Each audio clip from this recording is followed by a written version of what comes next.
Today on Deep Dive, we're going to be looking at Marvel Comics Fantastic Four number 16.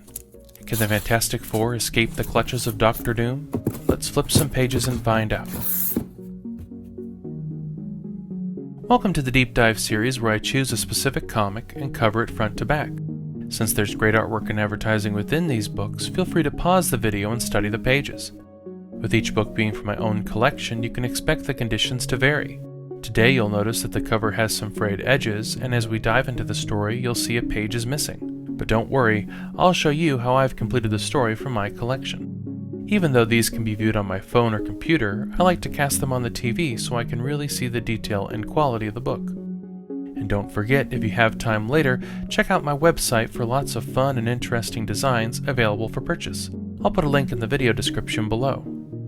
If you enjoy these types of videos and want to see more content like it, please consider liking and subscribing to my channel.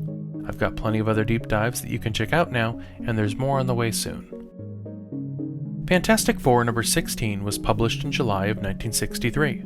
Editor-in-chief was Stan Lee. Cover artists were Jack Kirby, Dick Ayers, Stan Goldberg, and Artie Simek. The story, titled The Micro-World of Doctor Doom, was written by Stan Lee, penciled by Jack Kirby, inked by Dick Ayers, colored by Stan Goldberg, and lettered by Artie Simek. The book consists of 36 pages with a cover price of 12 cents.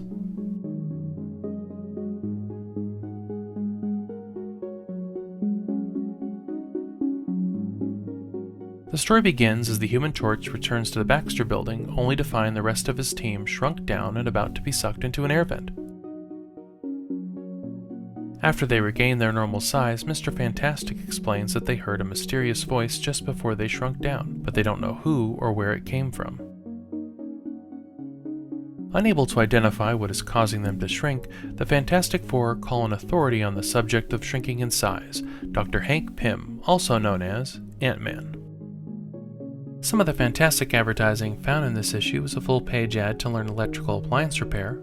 You can learn hypnotism from the Palmer Jones Publishers Company. There's the traditional application for boys to sell grit, and on the inside back page, kids can order 2 complete fishing kits for $12.95. Ant-Man explains the science of shrinking and leaves them a sample of his own formula so that they can test and study it.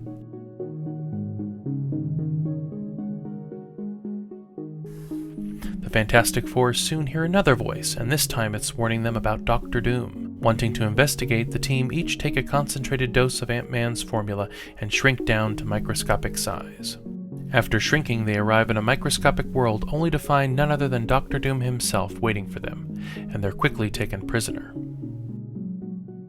In a previous adventure, after Doom was defeated by the Fantastic Four, he discovered the small world of Subatomica, and once he learned their shrinking technology, enslaved their king and princess, taking the throne and city for himself.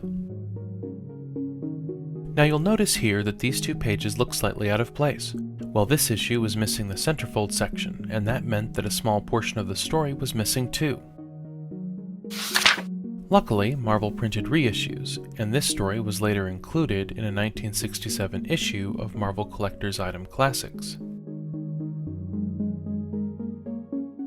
These types of comic books reprinted classic superhero tales and monster stories for readers to enjoy who may have otherwise missed them when they were first published. Since I wanted this story to be complete, I took those pages from that book and brought them into my issue here.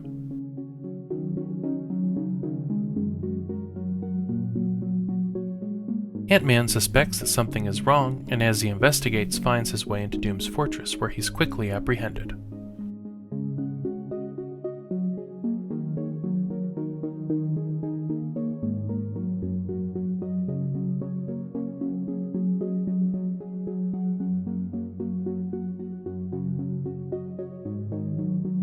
The Fantastic Four are able to break out of their small cell, unseen by Doom's guards, and sneak into the throne room.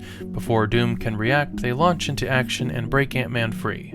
Sensing that he's lost, Doom retreats to normal size and flees the Baxter Building. The Fantastic Four and Ant-Man free the remaining prisoners and return to their normal size.